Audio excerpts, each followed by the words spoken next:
Hello and welcome to This Is. Apple is a bunch of big old dum-dums for releasing the best laptop of 2022. Laptop of 2022.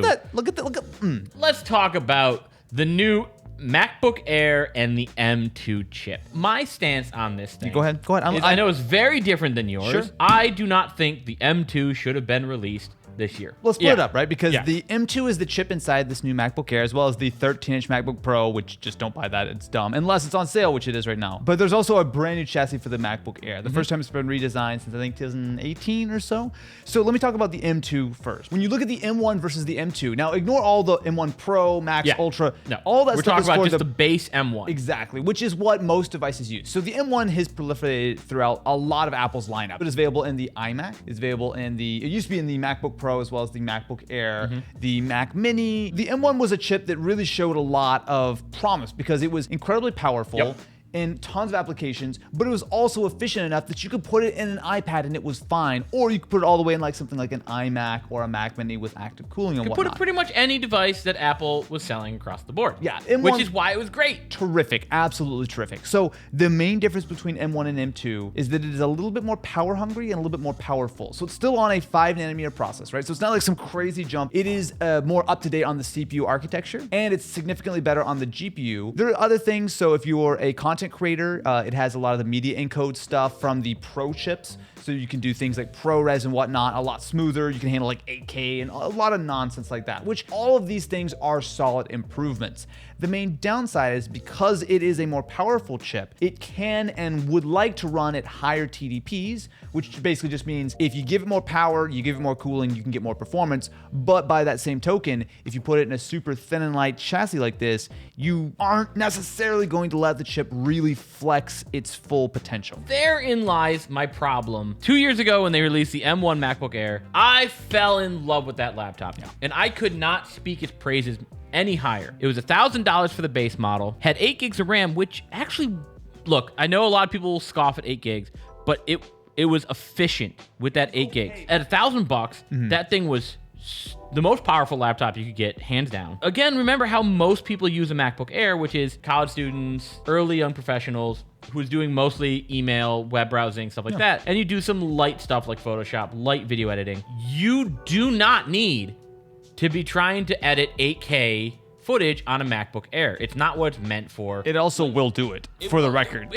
And that's like, it will do it, which is great. Yeah. That's a good thing. Yeah. But if you're redlining any car, I don't care like how expensive it is, how cheap it is. Yeah, it's gonna lose some performance. Yeah. So a lot of YouTubers are like, yeah, I've tried pushing this thing to the limit and I thermal throttled it and stuff like that. Of course that's gonna happen. And also it's coming off the back, like you said, of the M1, which was a chip that did not really throttle. So the problem I have with the M2 is, yeah, it's a good upgrade. Yep. But Apple has completely dropped the ball. As amazing as the M1 launch was, everything is the exact opposite with the M2. The reason they put out a new processor in their entry-level line is because they know they have their cult of fans who's going to go out and buy literally whatever they put in front of them. They're going to have this come out, and then in 6 months, we're going to start seeing the actual MacBook Pros with an M2 version, whether it's M2 a base Pro, M2 Ultra, blah, blah, blah. And they know that they have a group of people who are going to go around and buy another laptop in 6 months. I will say one thing. The landscape has evolved in the last 2 years. When M1 first came out, it was head and shoulders blowing everything in its category away. And in fact, it's so competitive that while there is the new MacBook Air, they've kept the M1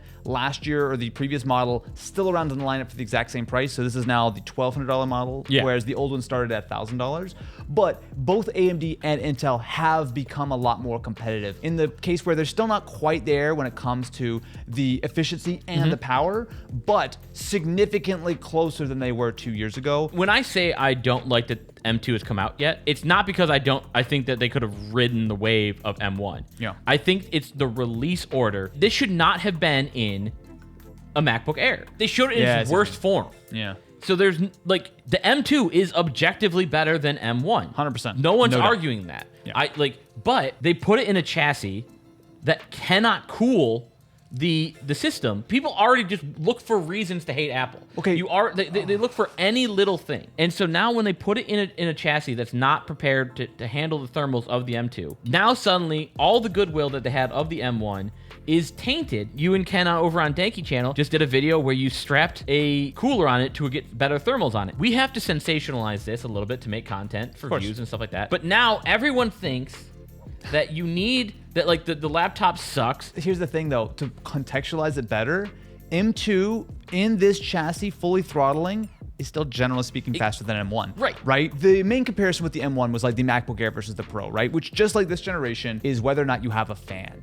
And the fan in the previous generation wasn't that necessary. Like No, the M1 it hardly ever kicked on. It didn't, yeah, because again, this was a chip that was so efficient that it didn't really need a whole lot of extra help on the cooling side. M2 is a little bit more ambitious, still very, very efficient. Like, let me be very clear that this is not some power-hungry chip, but it's a little bit more hungry in a crazy thin and light form factor like this, enough to start to throttle. But when it throttles, it doesn't throttle that much. Like, that's the thing. And it's again, I want to be small difference. Very clear that it's throttling. If you're doing the things that are causing this to throttle, you should be in the market for a MacBook Pro. If you're gaming, or if you're spending hours at a time rendering video, that's when this stuff really shows up. That's the reason product lines exist. But none of that matters because the press surrounding the M2 chip is that it runs too hot. You need to buy thermal pads in order to make it run properly and stuff like that. And this is where Apple's completely dropped the ball on it, and they've tainted M2. Again, you have people who just hate on Apple for Apple just makes overpriced, expensive bullshit, which is just objectively wrong after the M1 MacBook Air. Because again, at $1,000, you could not touch the performance of that. It takes years, decades to change perception of consumers' minds. And they just started to move that needle in the right direction. The M2 should have been introduced in a MacBook Pro. Sure. Like, a better chassis to show the full potential. Right. Because this is the flagship of the M2, and it is not showing the M2 to its full capacity. If it was in an iMac, for example, with a fan, you'd be able to see the full capability. You know that the MacBook Air is going to lose a little bit of performance. Just like if you could benchmark the iPad, you know that, the iPad's not going to give you the full potential of an M1, but who cares? It's an iPad. Now, there's one big elephant in the room here that I think makes this situation worse. Before we go super deep into this, let me be clear. I like the M2 chip. I think the MacBook Air is a terrific laptop. I agree. And I honestly think most people who are considering buying a MacBook today should buy the Air. Also agree. But the price, I think, is a big sticking point. Because if I want to buy a MacBook Air today, this starts at $1,200, which is more expensive but not outrageous. But the problem is that $1,200 spec is bad. It has the same 8 gigs of RAM and 256 gigs of storage of the previous MacBook Air. However, the storage is now half the speed, which when you're running with only 8 gigs of RAM means that you're going to have to hit that swap memory. You're going to rely on the speed of the SSD to supplement the additional RAM because you don't have enough for much more than, a handful of tabs and whatnot. We often get that a lot, like, oh, you say 8 gigs was enough for the last one and 8 gigs isn't enough for this one. It's because of that slower SSD. Yeah. But my problem is, so I really think if you were considering buying a MacBook, now we're going to ignore the 16 and stuff. If you're going to buy like a regular MacBook, in my opinion, there are 3 models you should choose from. Number 1, the M1 MacBook Air. The previous 2020 model, still available. It's $1,000 on Apple's site. That, I think, is the base model that most people should consider if you want a laptop. However, if you want a MacBook to last you a longer period of time, and when I say that, I mean, like, you want to use this thing for 4, 5, 6 years, you're spending over $1,000. I think you need to invest a little bit more. The $1,200 spec of this new model, don't buy it. I would actually go up to the $1,600 version. Don't get the 10-core GPU. You're not going to see the performance difference between the 8 and the 10 on the MacBook Air that much, right? That saves you $100. So I would get 16 gigs of RAM, which is $200 extra. And without a doubt, the number one upgrade I would do on the MacBook Air is 512 gigs of storage. Not only because 256 isn't a lot, but that is double the speed of that 256, which will make a difference. Not necessarily in, transferring massive files, because you're really not going to have to do that a lot on MacBook Air. Generally, it's a lot of money, but it's a good spec at $1,600. It is a good spec, but that's still way too much money for a lot of people of the entry level laptop for them. At some point, you need a flagship, and part of the reason they get all this hate is because they market every product that they make as the flagship, which confuses customers. Yeah. But like, how many people are going to say, oh, I'm not, Yeah.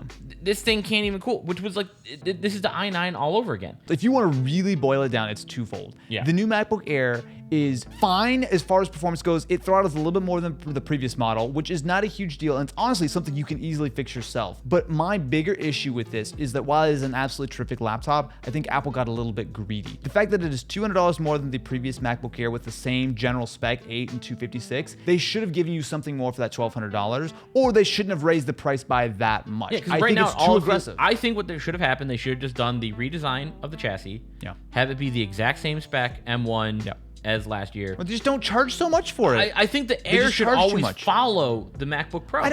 Okay, there's like two ways. Like, yeah, you could talk about the performance and the sort of the look of it.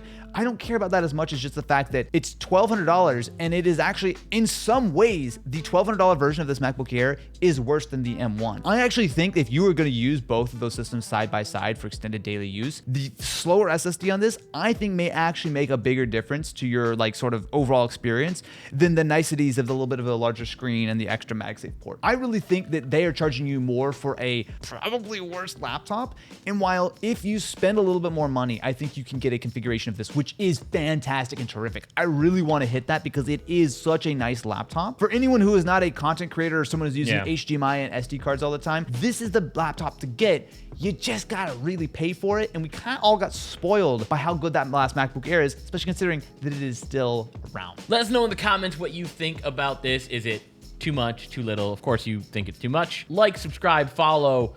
Check us out in the next one. And until next time, we're gonna go just get Dell XPS 13s. Which throttle even with the fan. Yeah.